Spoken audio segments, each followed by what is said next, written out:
भैया, आपको छोड़कर जाना मेरे लिए आसान नहीं है, लेकिन मैं आपकी जिंदगी में बोझ बनकर नहीं रह सकता। जैसे ही वो दरवाजे से बाहर जाने लगा, पीछे से आवाज आई। दीपक, कहाँ जा रहा है तू? दीपक दरवाजे पर ही रुक गया। उसकी आंखों से आंसू लगातार बह रहे थे। हाथ में छोटा सा बैग था और दिल टूट चुका था। दीपक, मुझे छोड़कर मत जा। मैंने तुझे अपने बेटे की तरह पाला है। भैया, मैं आपको और भाभी को रोज रोज मेरी वजह से झगड़ते नहीं देख सकता। बाबूजी ने आपको खुश रहने को कहा था। मैं आपकी खुशी छीनना नहीं चाहता।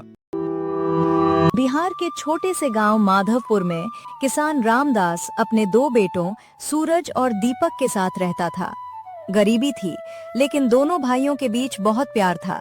एक रात रामदास चारपाई पर लेटे हुए थे। उनकी सांसें तेज चल रही थीं। बाबूजी, आपकी तबीयत इतनी खराब क्यों लग रही है? मैं अभी डॉक्टर को बुला कर लाता हूँ। नहीं बेटा, पहले मेरी एक बात सुन ले। शायद अब मेरे पास ज्यादा समय नहीं बचा है। बाबूजी, ऐसी बातें मत कीजिए। आपने ही तो हमें संभाला है। आप हमें छोड़कर नहीं जा सकते। इतने में छोटा बेटा दीपक दौड़ता हुआ कमरे में आया। बाबूजी, आपको क्या हुआ? आप आंखें बंद मत करना, मैं आपको कुछ नहीं होने दूंगा। रामदास ने कांपते हाथों से दोनों बेटों का हाथ पकड़ लिया। मेरे बच्चों, जिंदगी में चाहे कितनी भी मुश्किलें आए, लेकिन एक दूसरे का साथ कभी मत छोड़ना। बाबूजी, मैं आपके बिना नहीं रह पाऊंगा।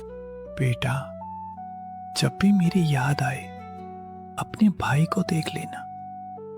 वो हमेशा तेरे साथ खड़ा रहेगा। कुछ ही देर बाद रामदास की आंखें बंद हो गईं।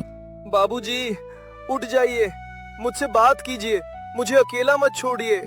मत रो दीपक, आज से मैं ही तेरा सहारा हूं। मैं वादा करता हूं, बाबूजी की कमी कभी महसूस नहीं होने दूंगा।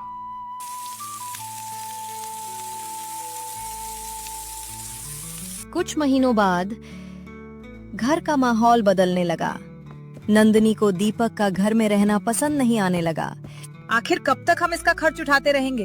अब इसे समझना चाहिए कि जिंदगी ऐसे नहीं चलती। नंदिनी, वो मेरा छोटा भाई है।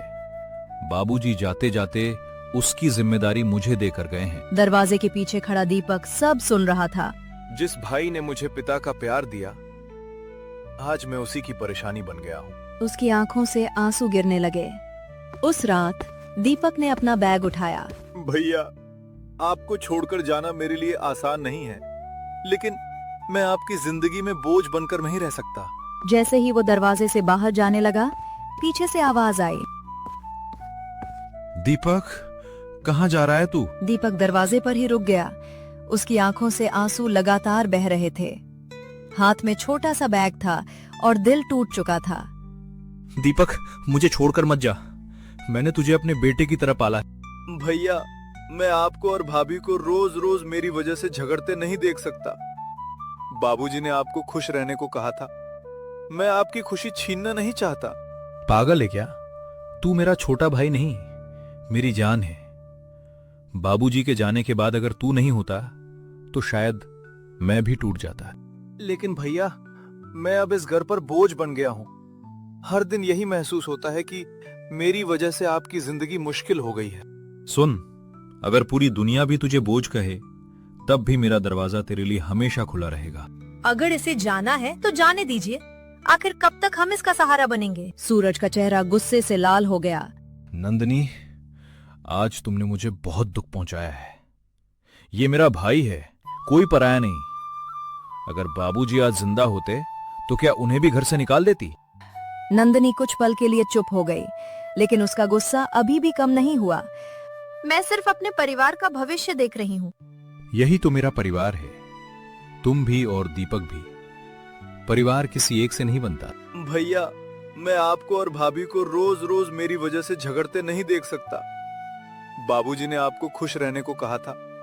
मैं आपकी खुशी छीनना नहीं चाहता। पागल है क्या? तू मेरा छोटा भाई नहीं, मेरी जान है। बाबूजी के जाने के बाद अगर तू नहीं होता तो शायद मैं भी टूट जाता। लेकिन भैया, मैं अब इस घर पर बोझ बन गया हूँ। हर दिन यही महसूस होता है कि मेरी वजह से आपकी जिंदगी मुश्किल हो गई है। सुन, अगर पूरी दुनिया भी तुझे बोझ कहे तब भी मेरा दरवाजा तेरे लिए हमेशा खुला रहेगा। अगर इसे जाना है तो जाने दीजिए। आखिर कब तक हम इसका सहारा बनेंगे? सूरज का चेहरा गुस्से से लाल हो गया। नंदिनी, आज तुमने मुझे बहुत दुख पहुंचाया है। ये मेरा भाई है, कोई पराया नहीं। अगर बाबूजी आज जिंदा होते तो क्या उन्हें भी घर से निकाल देती? नंदिनी कुछ पल के लिए चुप हो गई, लेकिन उसका गुस्सा अभी भी कम नहीं हुआ। मैं सिर्फ अपने परिवार का भविष्य देख रही हूँ। यही तो मेरा परिवार है, तुम भी और दीपक भी। परिवार किसी एक से नहीं बनता। दीपक दोनों की बातें सुनकर और टूट गया। वो धीरे से सूरज के पैरों में झुक गया। भैया, मुझे माफ कर दीजिए। मैं नहीं चाहता कि मेरी वजह से आपका घर टूट जाए। मैं मेहनत करूंगा, कहीं भी काम कर लूंगा, लेकिन अब यहाँ नहीं रहूंगा। सूरज ने तुरंत उसे उठाकर गले से लगा लिया। दोनों भाई फूट फूट कर रोने लगे। आज के बाद अगर तूने घर छोड़ने की बात भी की ना, तो समझ लेना तूने अपने भाई का दिल तोड़ दिया। दीपक कुछ बोल नहीं पाया। उसी समय नंदिनी ने दोनों भाइयों को रोते हुए देखा। पहली बार उसने महसूस किया कि इन दोनों का रिश्ता सिर्फ खून का नहीं, बल्कि त्याग और प्यार का है। उस रात दीपक अपने कमरे में बैठा बाबूजी की पुरानी तस्वीर देख रहा था। बाबूजी, आपने कहा था कि भैया हमेशा मेरे साथ रहेंगे, लेकिन मैं नहीं चाहता कि मेरी वजह से उनकी जिंदगी बर्बाद हो। मुझे रास्ता दिखाइए। अगली सुबह दीपक बिना किसी को बताए शहर में नौकरी ढूंढने निकल पड़ा।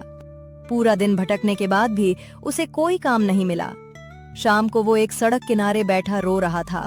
तभी एक बुजुर्ग व्यक्ति उसके पास आए। बेटा, सुबह से देख रहा हूँ तू बहुत परेशान है। क्या बात है? दीपक ने रोते रोते अपनी पूरी कहानी सुना दी। बुजुर्ग की आंखें भी नम हो गईं। जिस लड़के के दिल में अपने भाई के लिए इतना सम्मान हो, भगवान उसे कभी अकेला नहीं छोड़ते। कल सुबह मेरे गोदाम पर आ जाना। अगर मेहनत करने का हौसला है तो काम भी मिलेगा और इज्जत भी। दीपक की आंखों में कई दिनों बाद उम्मीद की एक छोटी सी किरण दिखाई दी। उधर घर में सूरज जब खेत से वापस आया तो दीपक का कमरा खाली देखकर घबरा गया। टेबल पर एक चिट्ठी रखी थी। कांपते हाथों से उसने चिट्ठी खोली। उसमें लिखा था, भैया, आपने मुझे हमेशा बेटे की तरह रखा, लेकिन अब समय आ गया है कि मैं अपने पैरों पर खड़ा होना सीखूं।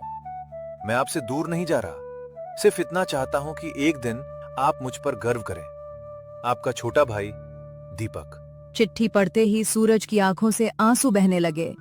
दीपक, तू जहां भी होगा मैं तुझे ढूंढ कर जरूर लाऊंगा, क्योंकि भाई कभी एक दूसरे से दूर नहीं रहते। सुबह की पहली किरण के साथ दीपक कांपते कदमों से उस बुजुर्ग के गोदाम पर पहुंचा। मुझे पता था तू जरूर आएगा। मेहनत करने वाला इंसान हार मान सकता है, लेकिन रुकता नहीं।